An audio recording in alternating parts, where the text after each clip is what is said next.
역대하 7장 13절 14절입니다. 역대하 7장 13절 14절.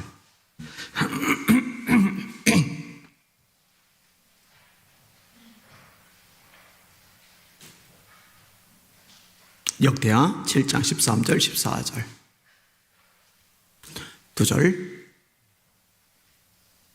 같이 읽도록 하겠습니다. 시작. 혹 내가 하늘을 닫고 비를 내리지 아니하거나 혹 메뚜기들에게 토산을 먹게 하거나 혹 전염병이 내 백성 가운데에 유행하게 할 때에 내 이름으로 일컫는 내 백성이 그들의 악한 길에서 떠나 스스로 낮추고 기도하여 내 얼굴을 찾으면 내가 하늘에서 듣고 그들의 죄를 사하고 그들의 땅을 고칠지라. 아멘. 인사합시다. 할렐루야. 주일날 식사하는데 박재신 집사님이 저한테 물어봐요. 이번 대선에 누가 대통령이 될 것 같습니까? 제가 뭐라고 대답했을 것 같아요? 몰라. 왜 그걸 묻는 사람들이 그렇게 여럿인지 자꾸 물어봐요. 제가 공통적으로 대답해서 몰라. 제가 원하는 대선 후보가 있죠. 그분이 되기를 당연히 원하겠죠. 근데요, 그가 되는 것도 하나님의 뜻이고 그가 되지 않고 다른 사람이 되는 것도 하나님의 뜻입니다. 사람을 세우고 폐하시는 것 하나님께 달려 있습니다. 자, 질문을 하니까 대답해 보세요. 사울을 세우신 분이 누구죠? 하나님. 맞죠? 그다음에 사울을 폐하신 분이 누구죠? 맞죠? 그다음에 다윗을 세우신 분이 누구죠? 하나님. 자, 그럼 좀 국제적으로 얘기해 볼게요. 바벨론 왕 느부갓네살을 세우신 분이 누구죠? 여러분, 이 느부갓네살 왕은요, 하나님의 백성인 이스라엘 입장에서는요, 철천지 원수입니다. 이가 갈리는 존재입니다. 저런 인간은 왕이 되면 안 돼요. 하나님께 예배드리는 성전을 불살라버렸거든요. 예루살렘 하나님의 도성을 허물어버렸거든요. 하나님의 백성들 죄다 잡아서 바벨론으로 포로로 끌고 가버렸거든요. 그런데요, 그 느부갓네살 세우신 분이 하나님이에요. 그 느부갓네살의 바벨론을 통해서 유다를 멸망시키신 분도 하나님이셔요. 그거를 누가 예언했어요? 예레미야가. 그러니까 매국노 취급을 당한 거죠. 조롱, 지옥, 모욕, 비방. 친구들이 등 돌린 거죠. 고향 사람, 아나도 사람들이 예레미야 보면서 이를 바득바득 가는 거죠. 근데 여러분, 이 유다를 멸망시키는 바벨론, 이 바벨론을 또 멸망시키시는 분이 누구죠? 하나님이시죠. 이 바벨론을 멸망시키는 나라가 페르시아요. 페르시아의 황제가 고레스입니다. 이 고레스를 세우신 분이 누구죠? 하나님이세요. 고레스에 대해서 이사야가 예언을 합니다. 이사야 45장 1절에서 5절 들어보세요. 여호와께서 그의 기름 부음을 받은 고레스에게 이같이 말씀하시되, 아니 고레스는 하나님을 몰라요. 예배 안 해요. 하나님 섬기지 않아요. 근데 하나님의 종이라는 선지자 이사야가 이 고레스, 하나님도 모르는 인간이 하나님께 기름 부음을 받았대요. 이런 구약에서 기름 부음을 받은 존재는 이스라엘의 왕밖에 없어요. 왕 중에는. 그 다음에 선지자들이 있죠. 그 다음에 제사장들이 있죠. 근데 하나님도 모르고 예배도 안 하는 이 고레스를 말하면서 기름 부음을 받았대요. 여호와께서 그의 기름 부음을 받은 고레스에게 이같이 말씀하시되, 내가 그의 오른손을 붙들고 그 앞에 열국을 항복하게 하며, 왜 페르시아가 수많은 나라를 점령하고 세계적인 제국으로 섰느냐? 하나님이 그렇게 무너뜨렸대요. 다른 나라들을 고레스 앞에. 그 앞에 열국을 항복하게 하며 내가 왕들의 허리를 풀어 그 앞에 문들을 열고 성문들이 닫히지 못하게 하리라. 내가 너보다 앞서가서 험한 곳을 평탄하게 하며 논문을 쳐서 부수며 쇠빗장을 깨고 네게 흑암 중의 보화와 은밀한 곳에 숨은 재물을 줘 네 이름을 부르는 자가 나 이스라엘의 하나님인 줄을 네가 알게 하리라. 내가 나의 종 야곱, 내가 택한 자 이스라엘 곧 너를 위하여 네 이름을 불러 너는 나를 알지 못하였을지라도 네게 칭호를 주었노라. 따라합시다. 너는 나를 알지 못하였을지라도. 누구에게요? 고레스. 하나님 몰라요. 너는 나를 알지 못했을지라도 내가 너에게 칭호를 주었노라. 황제 칭호 누가 줬어요? 하나님이 주신 거예요. 나는 여호와라. 나 외에 다른 이가 없나니 나밖에 신이 없느니라. 너는 나를 알지 못하였을지라도 나는 네 띠를 동일 것이라. 그럼 페르시아를 왜 세웠어요? 페르시아의 고레스를 왜 세웠어요? 하나님의 백성을 위해서예요. 예레미야를 통해서 유다가 멸망할 것, 성전이 불타버릴 것, 성이 무너질 것 말씀하셨고, 말씀대로 되게 하시려고 바벨론 왕 고레스를 세우셨다면 70년 만에 고향에 돌아올 것이라고 말씀하셨고, 이 말씀을 이루시기 위해서 페르시아의 황제 고레스를 또 하나님이 세우신 거예요. 여러분 놓치지 마세요. 다 하나님의 손에 있습니다. 이거 놓치면 문제가 생겨요. 고레스 칙령이 에스라 1장 1절에서 6절에 나옵니다. 바사왕 고레스 원년에 여호와께서 예레미야의 입을 통하여 하신 말씀을 이루게 하시려고 바사왕 고레스의 마음을 감동시키심에 그가 온 나라에 공포도 하고 조서도 내려 이르되, 내용이 뭐냐? 너희를 유대 땅에 돌아가도 돼. 허락해 줄게. 너희를 돌아가서 성전 지어도 돼. 내가 허락해 줄게. 그런데 자기가 자기 생각을 가지고 정치적인 목적에 따라 이 말을 했다고 생각할 수 있겠지만, 하나님 편에서 보면은 하나님께서 그렇게 되게 하시는 거예요. 다시요. 바사왕 고레스 원년에 여호와께서 예레미야의 입을 통하여 하신 말씀을 이루게 하시려고 바사왕 고레스의 마음을 감동시키심에, 여러분 하나님이 하신 겁니다. 아멘. 하나님이 하신 거라고요. 잊지 마시길 바랍니다. 자, 그럼 다시 질문. 그럼 하나님이 유다를 멸망시키는 도구로 바벨론의 황제 느부갓네살을 쓰셨는데 왜 느부갓네살을 세우셨어요? 이스라엘을 징계하시려고. 왜 징계하시는 거예요? 죄 때문에. 예레미야 5장이죠. 예루살렘 거리를 다니면서 찾아봐. 의를 행하는 사람 한 사람이라도 찾으면은 내가 그 사람 때문에 예루살렘 성을 용서해 줄게. 그 얘기를 하시는 내용이 나오잖아요. 그러면 이번에는 왜 고레스를 세우셨나? 왜 바벨론을 무너뜨리게 하셨나? 왜 고레스 칙령이 나타나게 하셨나? 간단해요. 죄가 씻음을 받았거든요. 백성들의 마음이 겸비해졌거든요. 하나님이 그렇게 되게 하신 거예요. 결국 나라가 망하고 말고는요, 하나님의 백성에게 달려있는 겁니다. 할렐루야. 이거를 놓치면은 안 돼요. 그러니까요, 내 뜻대로 되지 않을 경우, 내 뜻이에요. 이 안현 목사의 뜻, 또 여기는 여러분의 뜻.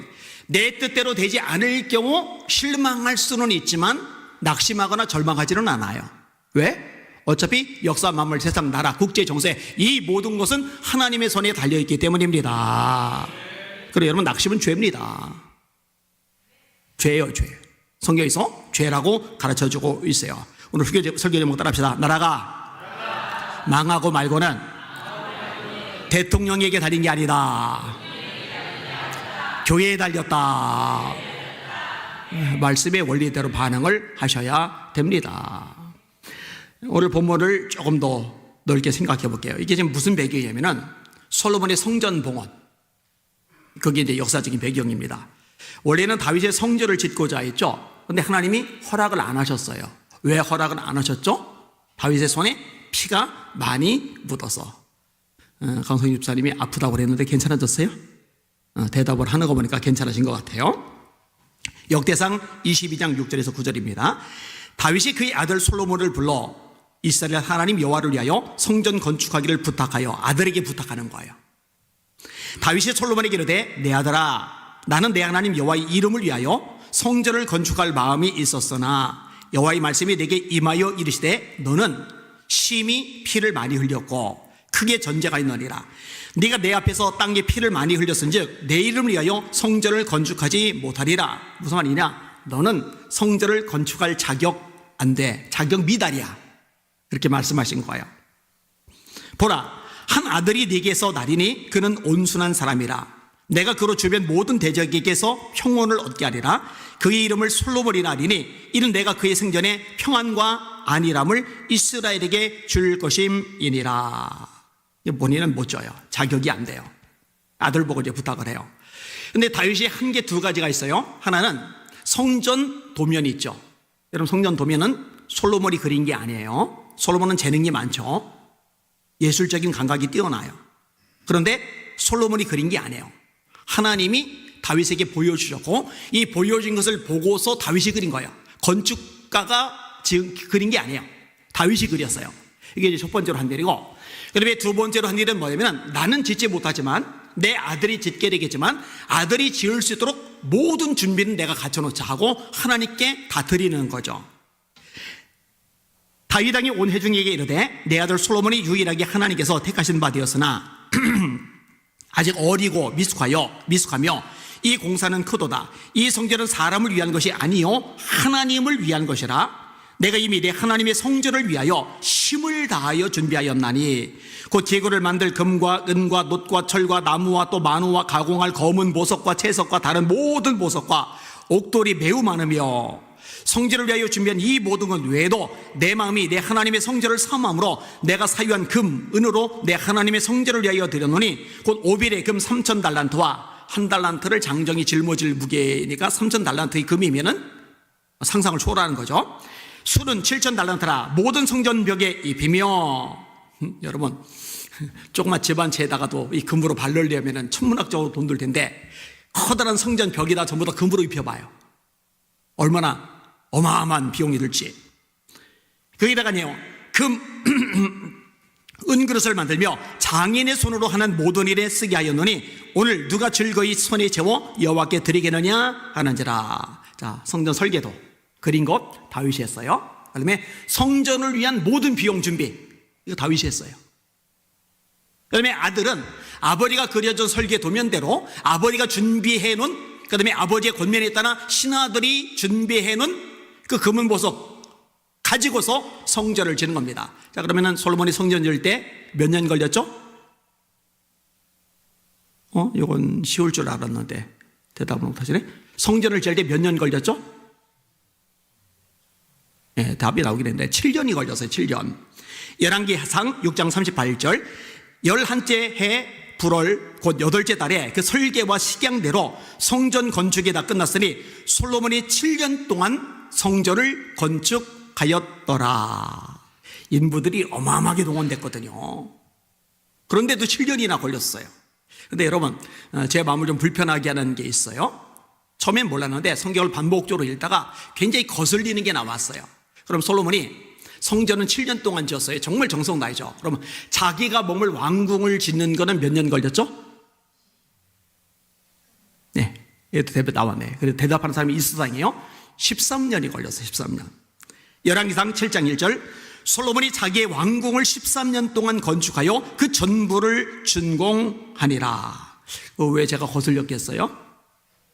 하나님께 예배드리는 성전은 7년 동안에 짓는데 자기가 머물 왕국은 13년 2배나 더 크게 더 정성 다해 더 비용을 들여서 지었다는 것.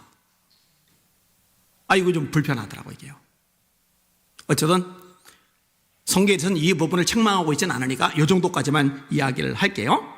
그런데 성전을 다 짓고 나서 봉헌 예식을 드리는 중에 하나님이 말씀하신 구절 그 중에 일부분이 오늘 역대하 7장 13절 14절이에요. 국가가 위기를 만났을 때 오늘 본문에서는 세 가지를 얘기하는데 그때 그게 해결되는 방법, 회복되는 방법이 뭐냐? 하나님의 백성에게 달렸다. 우리 시대 따지면 교회, 성도죠. 성도, 그리스도인들의 공동체가 교회니까 이 교회에 달렸다. 그 얘기를 하시는 겁니다. 자, 13절 14절 일단 읽을게요. 일단 13절만 읽어볼게요. 시작. 혹 내가 하늘을 닫고 비를 내리지 아니하거나 혹 메뚜기들에게 토산을 먹게 하거나 혹 전염병이 내 백성 가운데 유행하게 할 때에. 아멘. 첫 번째가 기근입니다. 내가 하늘을 닫고 비를 내리지 아니하거나. 그럼 비가 내리지 않으면 나라 망합니다. 이거는 어느 나라도 예외가 아닙니다. 북이스라엘의 아합 왕 때 나라가 망하기 직전까지 갔죠. 왜 그랬어요?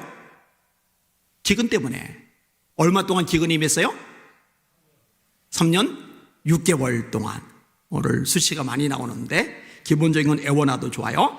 열왕기상 17장 1절 길랏에 우고하는 자 중에 디셉 사람 엘리야가 아합에게 말하되 내가 섬기는 이스라엘의 하나님 여호와께서 살아계심을 두고 맹세하노니 내 말이 없으면 수년 동안 비도 이슬도 있지 아니하리라 하니라. 비는 이제 하늘에서 이렇게 내리는 거고, 이슬은 새벽에 일어났을 때 풀잎에 맺힌 물방울이 이슬이잖아요. 그죠? 그 이슬도 이스라엘의 입장에서 농사를 짓는데 굉장히 중요해요. 근데 비가 내리지 않는 상태에서 이슬까지 맺히지 않으면은 나라가 초토화가 돼요. 나라가 진짜 끝장날 것 같으니까요. 왕이잖아요. 왕이 장관 데리고 직접 물을 찾아 돌아다녀요. 열왕기상 18장 5절 6절입니다. 아합이 오바댜에게 이르되 이 땅의 모든 물건원과 모든 내로 가자. 혹시 꼴을 얻으리라. 그러면 말과 노새를 살리리. 짐승을 다 잃지 않게 되리라고 두 사람이 두루 다리를 땅을 나누어 아합은 홀로 이 길로 가고 오바댜는 홀로 저 길로 가니라. 왕과 핵심 인물 장관이 물줄기 찾아 돌아다니는 것도 웃기는 꼴인데, 그것도 인력을 분산하기 위해서 야, 나는 이쪽 갈 테니까 넌 저쪽 가. 왕하고 장관이 따로따로 물 찾아 돌아다니는 거예요. 이럴 정도로 나라가 위기 가운데 빠진 거죠. 여러분, 마지막 때 주님 재림 전에 세상에 닥칠 위기 중에 하나가 기근이죠. 처처에 기근과 지진이 있으리니 이 모든 것이 재난의 시작이니라. 제가 여러 번 얘기했잖아요. 역사상 수천 년 일어난 지진보다 최근에 일어난 지진이 더 많다고요. 역사상 일어났던 기근과 비교할 수 없을 만큼 엄청난 기근이 지금 전 세계를 뒤덮고 있다고요. 여러분, 전 세계가 좀 막 사막화가 진행돼 가지고 초비상 걸린 거 아세요? 그래서 나라들끼리 기후 협약을 맺는 거예요. 탄소 배출하지 말자. 이산화탄소 때문에 온난화. 여러분, 비닐하우스를 치면은 그 안이 뜨거워지잖아요. 이산화탄소가 비닐하우스 역할을 하는 거예요. 그래서 대기가 자꾸만 올라가는 거예요. 작년 겨울에 따뜻했잖아요. 이젠 겨울이 춥지를 않아요. 그리고 겨울철인데 더워가지고 난리가 나고 막. 이게 전 세계적인 현상이거든요. 캘리포니아 같은 경우도 심각한데 속수무책이죠. 산불이 한번 나면은 꺼지지를 않아요. 그 기근 때문에 생기거든요. 수분이 없으니까. 한번 불 붙으면은 속수무책인 겁니다. 여러분, 인공강우, 특별히 중국에서 이걸 참 많이 하는데, 포를 쏘아 올려서 터뜨려서 그래서 비가 내리게 만드는 거. 그런데요, 인간의 과학기술이 아무리 최첨단을 달려도요, 한계가 뚜렷합니다. 해결이 안 돼요. 기근. 그 다음에 두 번째는 혹 메뚜기들에게 토산을 먹게 하거나, 메뚜기 때도 심판 중에 하나죠. 여러분, 애굽에 내린 10가지 재앙. 첫 번째 피, 두 번째 개구리, 세 번째 이, 네 번째 파리, 다섯 번째 동물들에게 종양, 여섯 번째 사람들에게 악성종양, 그 다음에 일곱 번째가 메뚜기 떼가 닥쳐서 곡식을 다 뜯어먹잖아요. 이거 하나님의 심판입니다. 여기서 모세에게 이르시되 애굽 땅 위에 네 손을 내밀어 메뚜기를 애굽 땅에 올라오게 하여 우박에 상하지 아니한 밭의 모든 채소를 먹게 하라. 우박 뱉어내네. 우박, 그 다음에 메뚜기. 그죠? 악독우의 8번째예요. 그 다음에 9번째가 흑암, 10번째가 장자의 죽음이니까요. 모세가 애굽 땅 위에 그 지팡이를 들매 여호와께서 동풍을 일으켜 온 낮과 온 밤에 불게 하시니 아침이 되매 동풍이 메뚜기를 불러들인지라. 메뚜기가 애굽 온 땅에 이르러 그 사방에 내림에 그 피해가 심하니 이런 메뚜기는 전에도 없었고 후에도 없을 것이라. 메뚜기라고 그러니까 요만한 거 생각하잖아요. 근데 여러분 아셔요? 진짜 큰 거는 엄청나게 크다는 거. 그다음에 메뚜기라고 얘기하니까는 뭐 사람보다 어쨌든 조그마니까 우습게 여길 것 같은데요. 여러분, 절대로 메뚜기가 우습지를 않아요. 2022년도 3년 전 중앙일보 기사입니다. 7월 14일 기사. 제목이 수십억 메뚜기 떼 30년 만에 최악. 이탈리아 사르네바섬 비명. 기사 내용 좀 인용해 드릴게요. 이탈리아 사르데네아 섬이 30년 만에 수십억 마리의 메뚜기 떼 습격으로 몸살을 앓고 있다고 13일 로이터 통신이 보도했다. 이번 습격으로 섬의 6만 헥타르 가량이 피해를 입은 것으로 추정된다. 2019년에 2천 헥타르, 2021년에는 올해 절반에 해당되는 면적이 피해를 본 것에 비쳤을 때 올해 피해는 상당히 큰 수준이다. 그 다음에 올해 지난달 5월 6일자 기사. 제가 이런 걸 보고 드라마만 들여다보고 울고 짜고 하지 말고 좀 국제 정세, 세상 어떻게 돌아가는지 좀 들여다보라고 자주 얘기를 하잖아요. SBS 2025년 5월 6일자 기사입니다. 뭉치면 닥치는 대로 먹어치운다. 메뚜기떼로 몸살 앓는 호주. 뭉치면 닥치는 대로 먹어치는 공포의 메뚜기떼가 호주를 덮쳤다. 운전하는데 시야 확보가 쉽지 않다. 하늘과 땅이 시커멓게 메뚜기떼로 뒤덮였다. 지난달부터 메뚜기떼가 호주 퀸즐랜드 중부와 서부 일부 지역으로 몰려와 무성했던 목초지와 농작물을 갉아먹고 있는데 땅을 황폐하게 만드는 속도가 워낙 빨라 농민들이 망연자실하고 있다. 헬기를 동원해 살충 작전에 나섰지만 헬리콥터, 그래서 죽이려고 이제 살충제를 뿌려대는 거죠. 역부족이고 번식 속도 또한 상당히 빨라 이대로 되면 여름까지 수조 원의 피해가 발생할 것이라고 예상된다. 실제 1제곱킬로미터 규모의 메뚜기떼가 지나가면서 먹는 농작물은 대략 3만 5천여 명의 하루치 식량과 맞먹는다고 한다. 1제곱킬로미터의 메뚜기떼만 지나가도 3만 5천 명이 먹을 식량을 그냥 순식간에 없어버리는 거예요. 아니, 과학이 그렇게 발달했는데. 여러분, 제가 인용은 안 했는데 얼마 전에 인도, 아프리카 휩쓴 이 메뚜기떼가 중국 방향으로 가니까 중국에서 비상이 걸려서 10만 마리 오리를 준비했던 거 아세요? 제가 이거 한번 인용을 했는데 10만 마리 오리를 왜 준비했을까요? 오리가 메뚜기를 먹으니까. 여러분, 그렇게 과학이 발달했는데도요, 이거 해결이 안 돼요. 잊지 말아야 돼요. 자연재해는요, 사람의 수단, 방법, 노력, 과학, 문명으로 해결할 수 있는 차원이 아닙니다. 그 다음에 오늘 본문에 하나 더, 기근, 메뚜기떼, 그 다음에 하나는 전염병입니다. 전염병. 이런 다윗 시대 때 다윗이 범죄하죠. 인구조사 하잖아요. 하나님 의지하지 않고 군인들을 의지했잖아요. 이때 하나님이 전염병이 돌게 하시는데 몇 명이 죽었어요? 꽤 많이 죽습니다. 이에 여호와께서 그 아침부터 정하신 때까지 전염병을 이스라엘에게 내리시니 단에서 부엘세바까지 백성의 죽은 자가 7만 명이라 이렇게 되어 있어요. 이 전염병은요, 사람들에게 공포의 대상입니다. 우리가 2022년도, 2023년도 코로나, 코비드19 때문에 얼마나 공포에 시달렸습니까? 하여튼 세계 수많은 나라들이 경제가 작살이 났어요. 진짜 말 그대로 작살이 났어요. 근데 이 코로나 말고도요, 전염병들 참 무섭습니다. 여러분, 한센병, 나병 또는 문둥병이라고 그러죠. 이거 전염병이에요. 전염병. 지금은 많지 않은 것 같잖아요. 그죠? 이 나병이요, 기원전 2400년경 이집트에서 시작됩니다. 중동을 거쳐서 유럽과 중국으로 전파된 것으로 그렇게 추측이 됩니다. 이 문둥병 무서운 거는 이제 귀 떨어지고 코 떨어지고 손가락 떨어지고 막 이렇게 썩어 들어가니까 끔찍하잖아요. 13세기로는 한센병이 시대라고 할 만큼 크게 유행을 합니다. 1873년에 비로소 노르웨이의 한센이라는 사람, 이 한센이라는 과학자가 질병의 원인을 찾아내요. 이 찾아내니까 이제 약 같은 것들이 만들어지는 거죠. 근데 제가 설교 준비하다가 이도 써놨는데 한센이 기분이 되게 나쁠 것 같아요. 자기 이름으로 문둥병, 전염병이 확산되는 걸 그쳐지게 만들었는데 이 문둥병을 한센병이라고 불러요. 이런 끔찍한 전염병인데 희환병이라고 해봐요. 기분 되게 나쁘잖아요. 그죠? 이거는 좀 무리수가 있다라고 생각이 되어졌어요. 그런데요, 치료약이 개발되었음에도 불구하고 지금도 한센병 환자가 1,500만 명가량 있는 것으로 추정이 됩니다. 그다음에 또 하나, 패스트 얘기할게요. 정말 무서운 전염병이죠. 6세기 로마에서 패스트가 돌면서 로마 몰락이 기초가 됩니다. 로마가 무너졌잖아요. 세계적인 제국이. 그 기초 중에 하나가 이 패스트 전염병이었어요.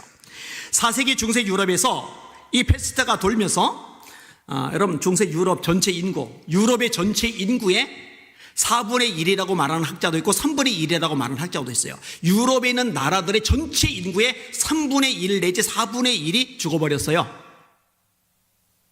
여러분, 대한민국 인구의 3분의 1이 죽었다고 생각해봐요. 코로나 때. 이건 뭐 어마어마한 일입니다. 이 당시 유럽은 전 세계에서 가장 문명이 발달했던 곳이죠. 그런데 속수무책이에요. 같은 시기에 중국에서도 이 패스트 때문에 1,300만 명 정도가 목숨을 잃었습니다. 중앙아시아, 중동에서도 2,400만 명 정도가 죽은 것으로 추정이 됩니다. 그러니까 이 패스트 때문에 전 세계에서 어마어마한 사람이 죽어 넘어갔어요. 자, 하나만 더 얘기할게요. 꽤 생각보다 전염병이 많은데 콜레라. 이 콜레라는요, 소화기계의 전염병인데 극심한 구토, 설사로 유명합니다. 19세기 산업화 들어서면서 세계적으로 퍼진 국제적 전염병입니다. 1817년 인도를 휩쓸었는데요, 이게 몇 해 사이에 중동과 아프리카, 동남아시아로 퍼져서 엄청난 사람들이 죽습니다. 우리나라는 1821년에 콜레라가 돌면서 많이 죽었어요. 근데 1826년에 전 세계적으로 2차 유행을 했고, 3차 유행 때 피해가 가장 심각했고, 영국 같은 경우도 엄청나게 죽어 넘어갔습니다. 그리고 5차 유행 때 코우라는 과학자가 콜레라 균을 발견해내면서 그나마 조금 나아진 거죠. 여러분, 자, 세 가지. 기근, 그 다음에 전염병, 그 다음에 메뚜기. 일단 세 가지만 언급이 되는데 이 세 가지는 공통점이 있어요. 첫째, 하나님이 내리신 재앙이다. 둘째, 본문과 관련해서 생각할 때 이것은 사람들의 죄 때문에 일어난 것이다. 죄에 대한 하나님의 징계이다. 이러면 성경의 메시지는 명확합니다. 명확해요. 하나님이 내리신 재앙이라면 사람이 수단, 방법, 동원, 과학, 문명 싹 동원해도, 국가 영역 싹 동원해도 속수무책이다. 그 근본 원인은 죄 때문이다. 이게 성경의 메시지입니다. 하나님의 말씀, 성경의 메시지를 인정하시는 분들만 아멘. 그럼 회복은 하나님의 백성이 달린 거예요. 자, 기근, 메뚜기, 전염병, 이 무시무시한 거, 이 세 가지를 이야기하면서 여기서 땅이 회복되는 비결은 뭐냐? 14절 같이 읽을게요. 시작. 내 이름으로 일컫는 내 백성이 그들의 악한 길에서 떠나 스스로 낮추고 기도하여 내 얼굴을 찾으면 내가 하늘에서 듣고 그들의 죄를 사하고 그들의 땅을 고칠지라. 아멘. 따라합시다. 내 이름으로 일컫는 내 백성이. 세상 사람들이 중요한 게 아니에요. 하나님을 모르는 사람들이 중요한 게 아니에요.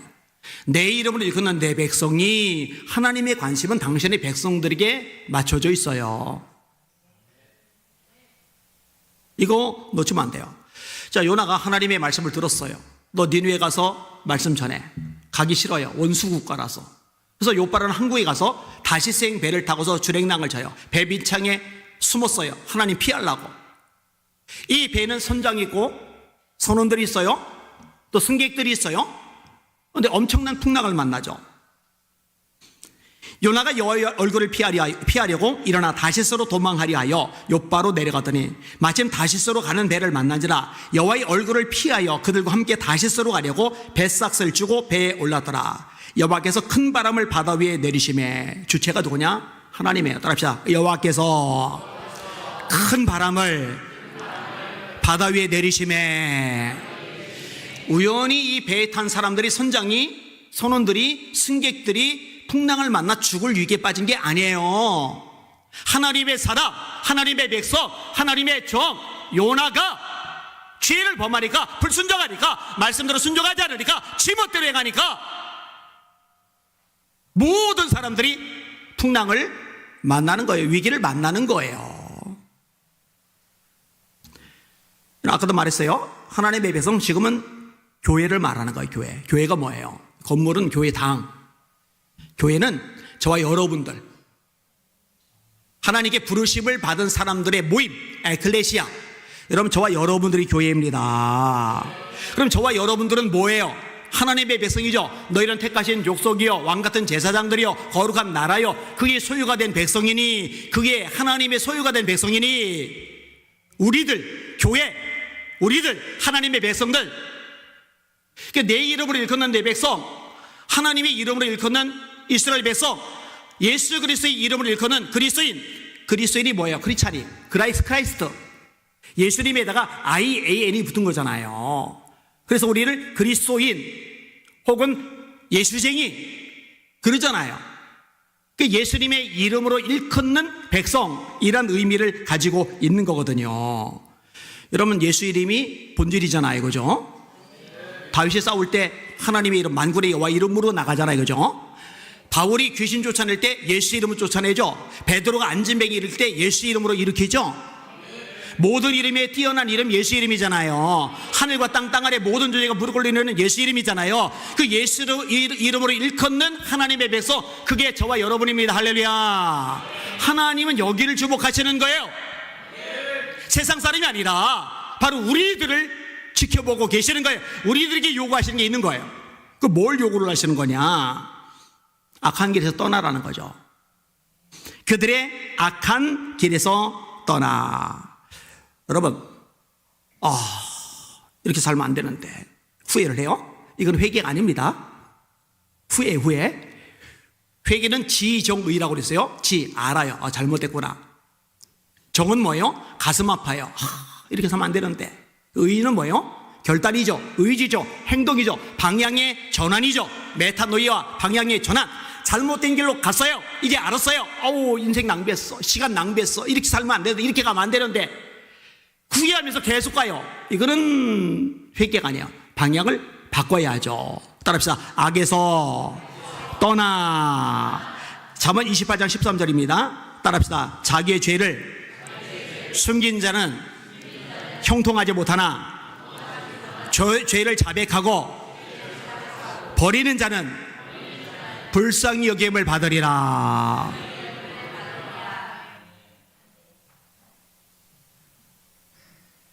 딱 하고 얘기하자고요. 한국 교회가 죄 버렸어요, 안 버렸어요?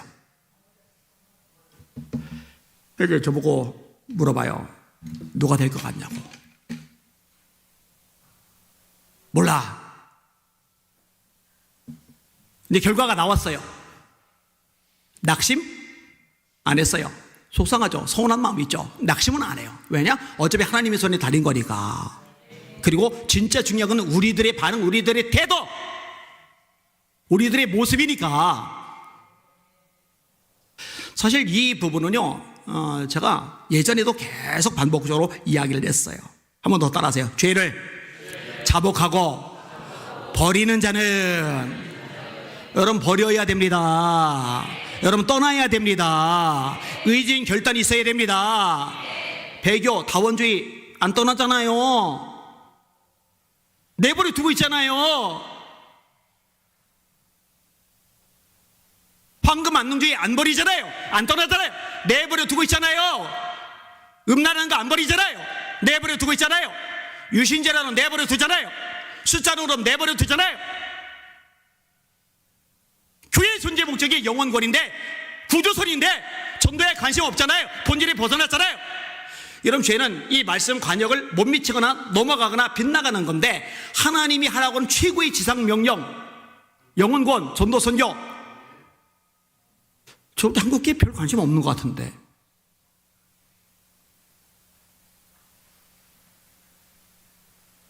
여러분, 하지 말라는 거 하는 것도 죄지만 하나님이 하라고 한 거 하지 않는 것도 죄입니다. 떠나야 돼요. 여러분, 회개운동이 일어나야 됩니다.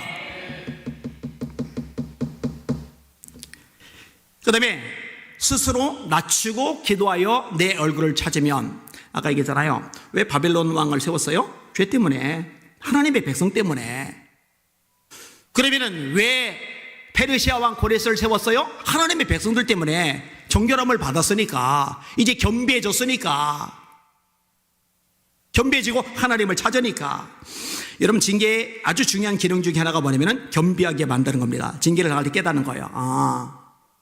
하나님이 돕지 않으시면 아무것도 안 되는구나. 하나님의 역사가 아니면 아무것도 안 되는구나. 사람의 힘, 능력, 노력, 수단, 발버둥 가지고는 아무 의미가 없구나. 하나님이 역사하셔야, 도와주셔야 비로소 되는구나. 요게 겸비예요. 이게 겸비가 되면 그 다음부터 하나님만 찾아요. 겸비하여 내 얼굴을 찾으면, 이렇게 돼 있어요. 겸비하여 내 얼굴을 찾으면. 교만은 뭐예요? 내가 노력하면 되지, 내가 애쓰면 되지, 내가 있다.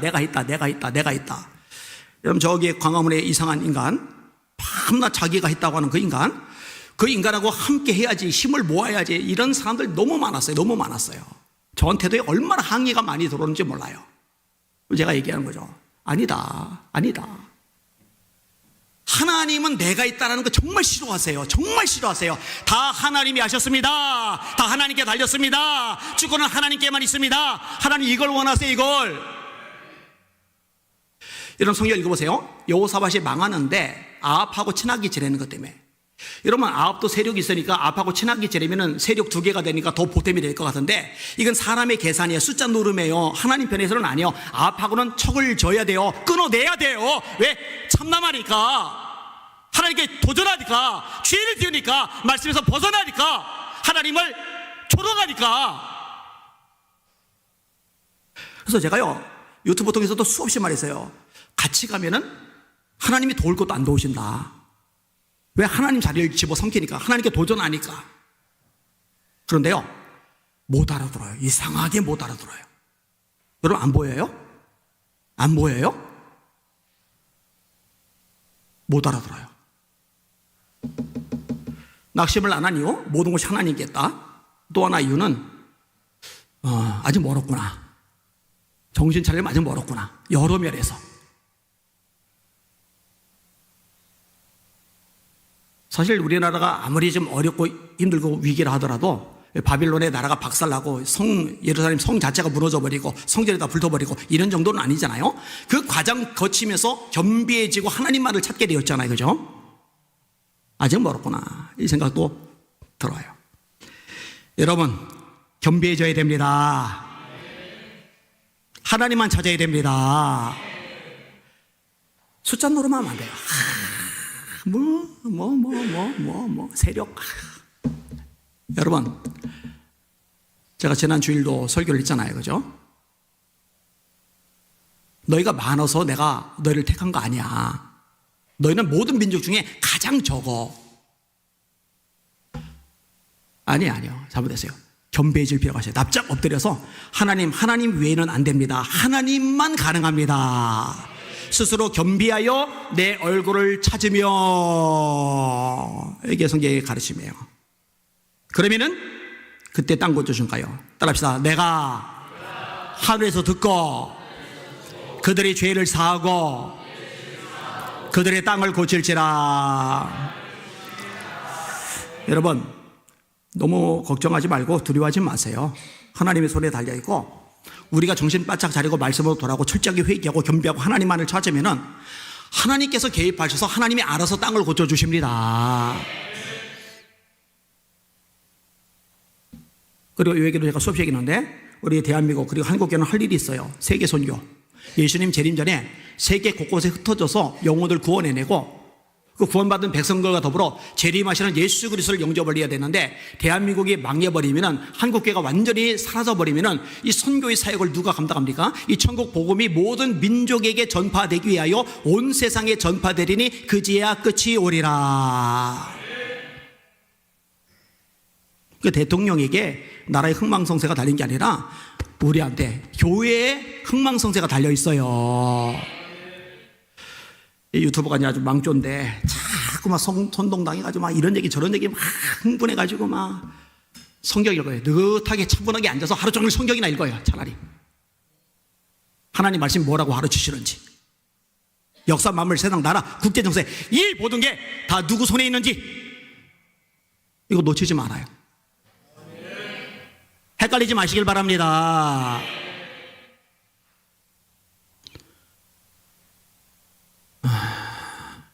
여기는 성도들만이 아니라 좀 한국계 전체가, 목사들 전체가 이럴 때 성경 속에 파고 들어가야 되는데, 말씀 속에 파고 들어가야 되는데, 주님 불쌍히 여기소서.